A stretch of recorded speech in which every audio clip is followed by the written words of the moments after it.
Rui Moreira de Carvalho é convidado desta noite do Closing Bell. Rui, boa noite, obrigado pela presença neste Closing Bell. Antes de olharmos para toda esta questão europeia, um olhar sobre o acordo que ficou fechado entre o Governo e o Governo Regional da Madeira. Era importante encerrar este dossiê numa altura em que há mais receios sobre a capacidade de Portugal cumprir um memorando de entendimento. É um sinal positivo para quem olha para Portugal. Boa noite, é um sinal positivo.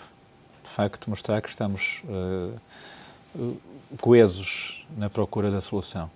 E ainda não se conhecem, obviamente, os contornos deste acordo. Provavelmente só serão conhecidos na sexta-feira, quando Alberto João Jardim fizer uma conferência de imprensa. De qualquer forma, há aqui o risco de, depois de negociações que decorreram vários meses, termos a partir de agora um problema na implementação deste acordo. Isso é algo que decorre de qualquer acordo, de qualquer projeto comum. Se ambos cumprem com o estipulado, ou seja, qual é que é a agenda que tinham. Mas aí vai ser o tempo a decorrer. Nesta etapa é relevante nós procurarmos dar uma imagem de solidez na decisão.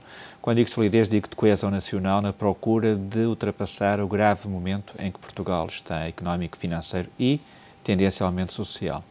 Mas esse grave momento é, de facto, um momento que justifique que, por essa Europa fora, por esse mundo fora, haja notícias como as do Wall Street Journal que dizem que estamos cada vez mais perto de um segundo resgate?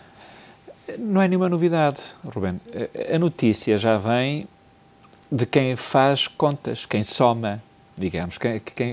Para isso é preciso primeiro saber os valores que procuramos.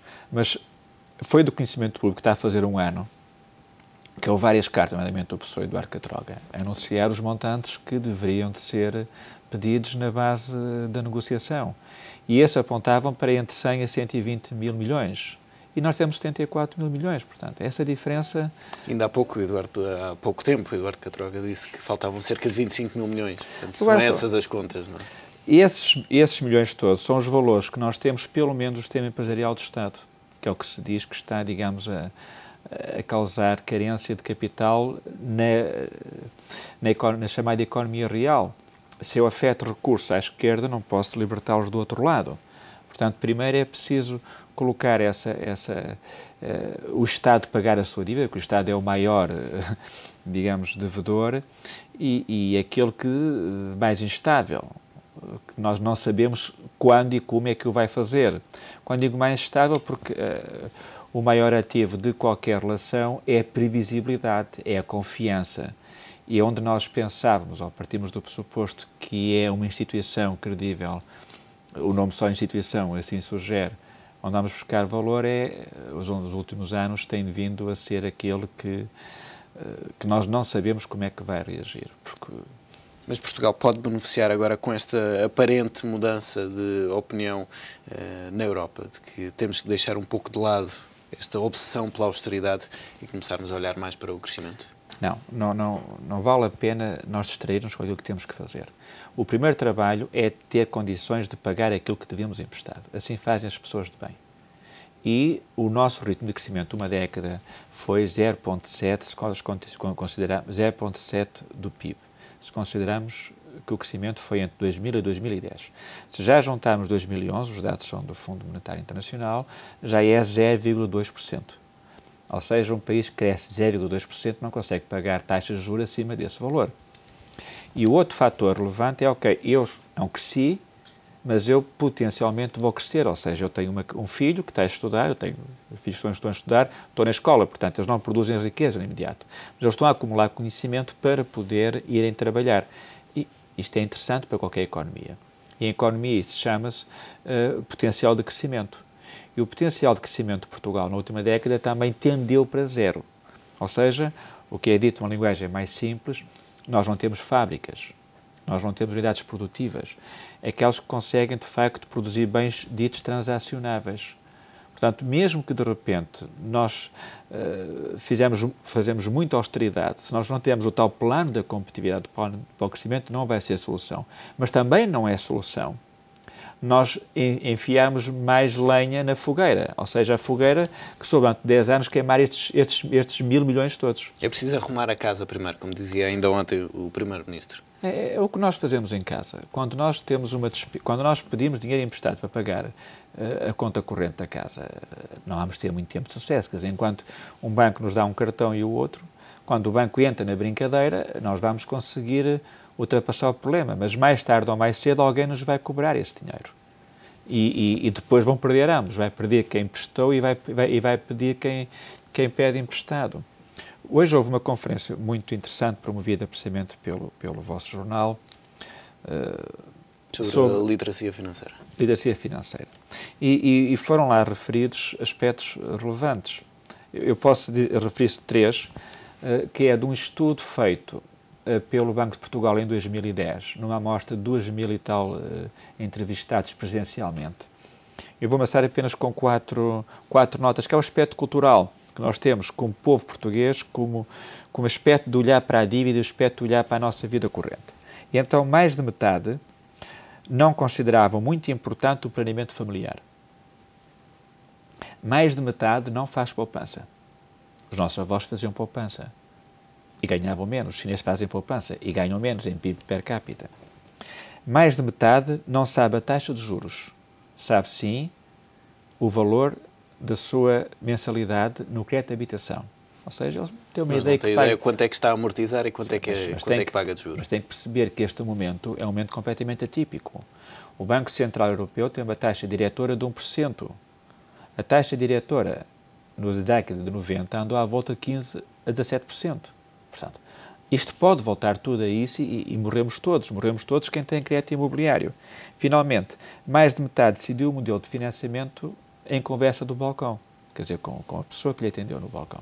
Falta saber se um sabia o que estava a vender e o outro sabia o que estava a comprar. O que é que isso sugere? Sugere aquele tipo de acordos que vale tudo. Eu estou disponível para aceitar o que você me pede porque eu sei que não vou pagar. Portanto, nós temos uma grande dificuldade em fazer contas.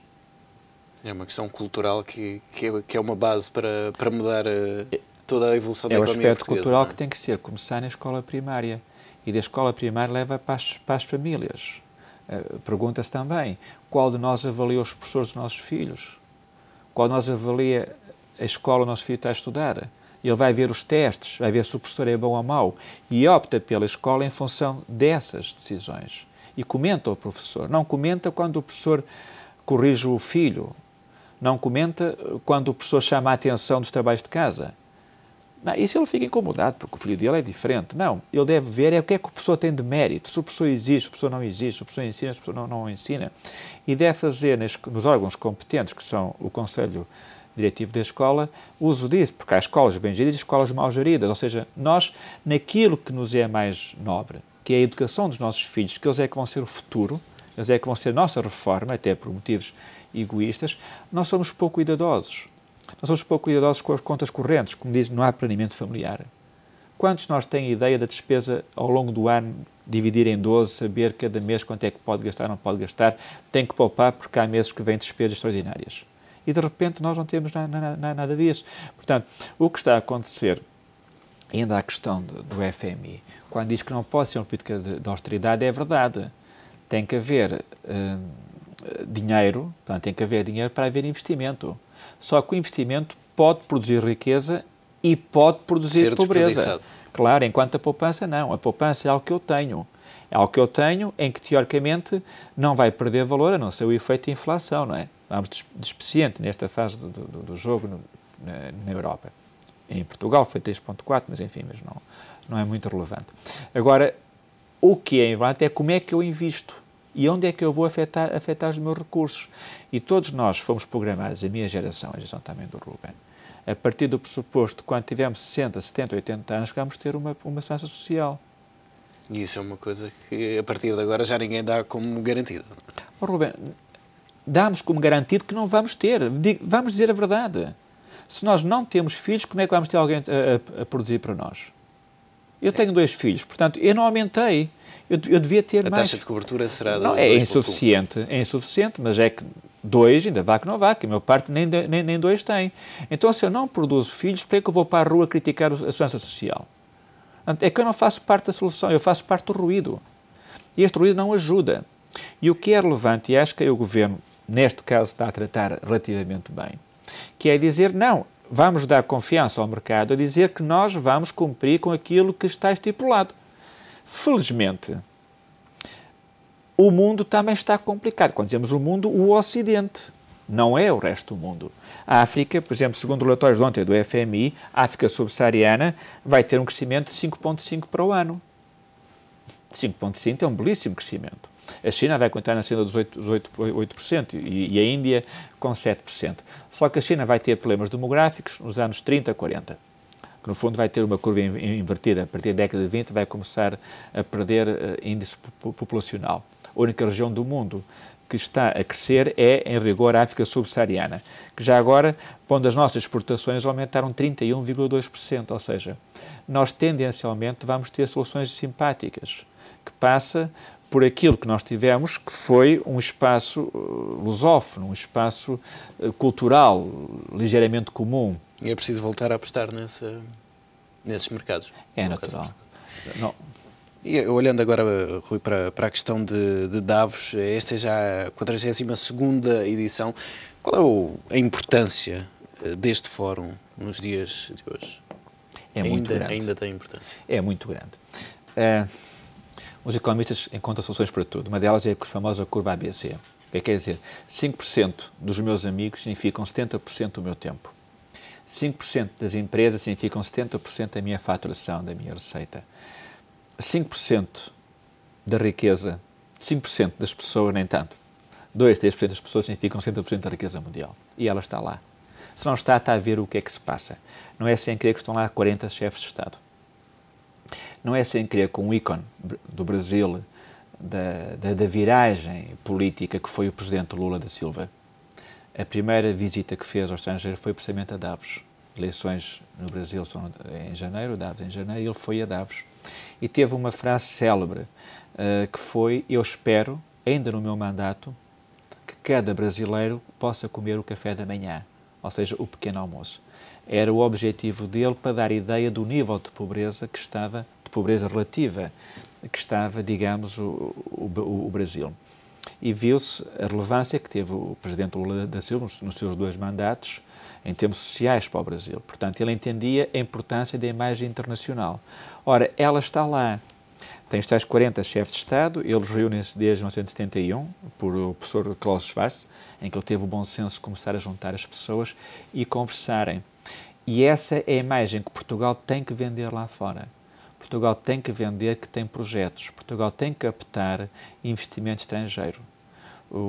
Quando nós nos referimos à agenda para o crescimento, que no fundo como é que vem isto? Ou vem da austeridade ou vem do crescimento, a conta tem que bater certa, e eu faço despesa ou em função da receita que eu tenho, ou em função da poupança que eu faço. Portanto, eu posso, digamos, ajustar a minha despesa à minha receita. E Portugal tem muito pouco para privatizar, para captar investimento estrangeiro de uma forma fácil, que é vender os nossos ativos, as nossas joias. A EDP já foi, vai a REN, praticamente não temos mais nada para vender.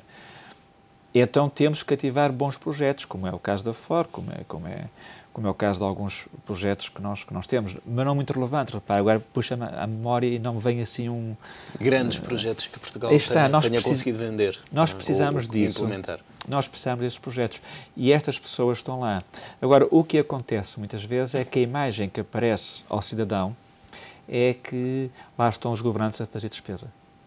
Não, não é. Isto é mostrar, de facto, o que é que Portugal tem de melhor. E eles fazem relatórios, eles têm como associados 1000 empresas. Não sei se têm ideia como é que eles fazem estes relatórios, que no fundo faz o ranking da competitividade dos países.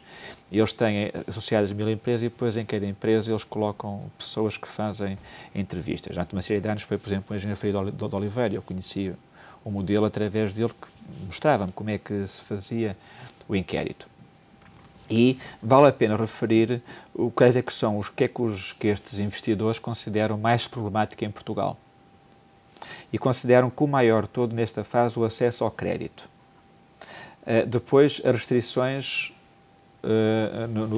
digamos, na legislação do trabalho. Depois, a burocracia do governo. Finalmente, a instabilidade. Reparem, em quarto lugar, a instabilidade. Quando nós não estamos a sentir essa instabilidade. Portanto, ou seja, isto era Mas é uma imagem que está a passar lá para fora. A percepção, tentando talvez ir atrás do que é que se passou na Grécia. Portanto, nós estamos muito colados ainda à imagem de latinos dos gregos. E é muito relevante nós sairmos dessa imagem. Depois, as taxas de juros. Repare bem, a nossa taxa de juros, ainda há pouco tempo, era inferior ao nosso par de Espanha. Portanto, não é verdade. O que é que está a acontecer? Depois, os níveis de educação inadequados, a corrupção já muito baixa, a pouca ética no trabalho com 1,5. Portanto, mas já são irrelevantes. Agora, o que é que nós aparecemos como outro fator interessante? Isto tem um ranking, digamos, desde o que está melhor colocado até o que está menos bem colocado. O melhor colocado é a Suíça. O pior não tenho, talvez Burkina Faso, não tenho ideia qual é que será. Depois tem Singapura, a Suécia. Depois, caindo, aparece em 29ª a Irlanda, que manteve o posto de competitividade. Já agora, qual é que é o conceito de competitividade? Eu não sei se estou a fazer monólogo.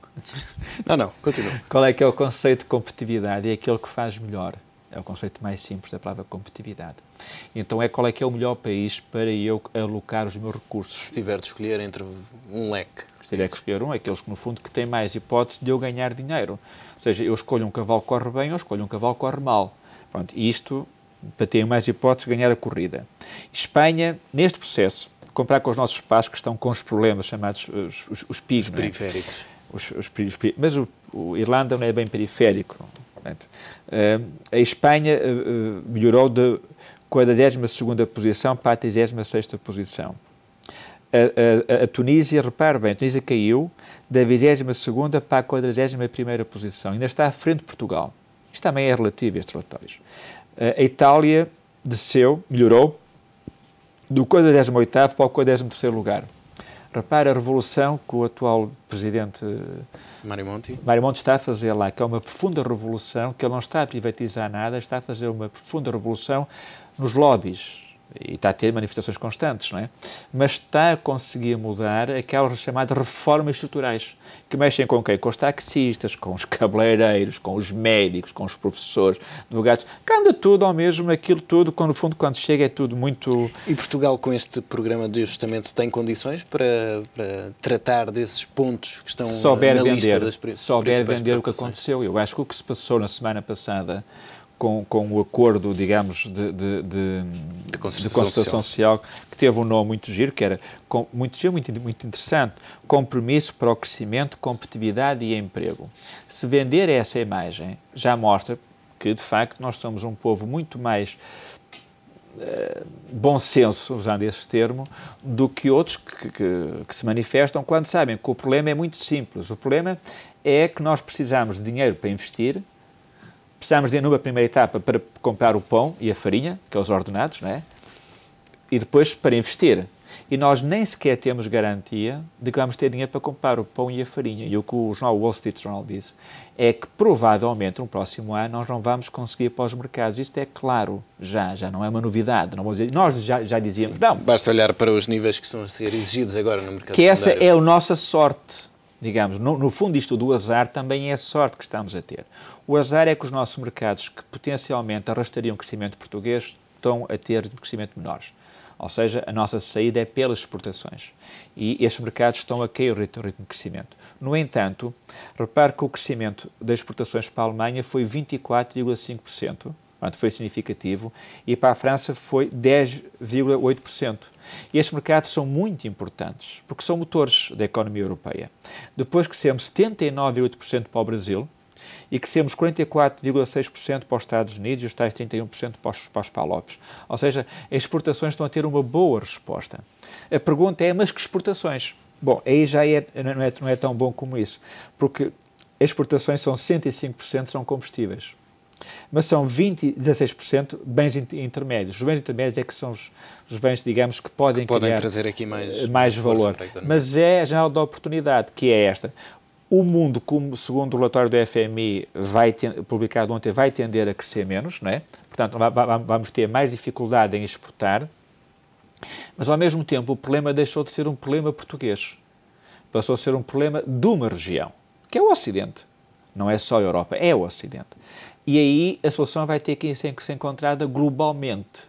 E nessa solução global, estamos a falar em 3 a 6 meses, nós vamos sair de uma forma tendencialmente mais airosa, não vamos ser aqueles os maus, vamos ser os que digamos que estão a cumprir com aquilo que foi prometido.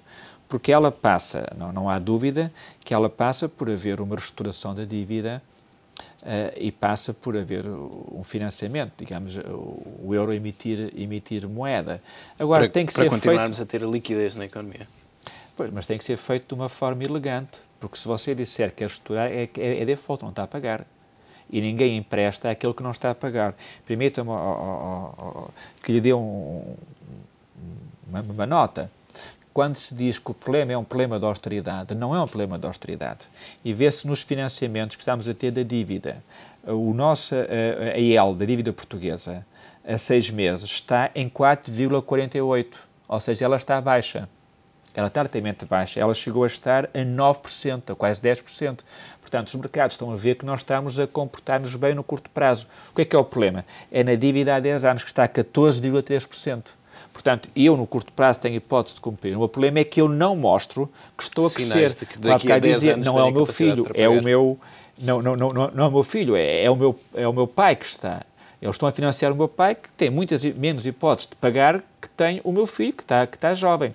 Porque a dívida também de Espanha, da IELD, e vale a pena referir, ontem a Espanha emitiu 2,51 mil milhões. Emitiu a 3 meses com uma IELD de 1,285. Portanto, está a emitir muito bem.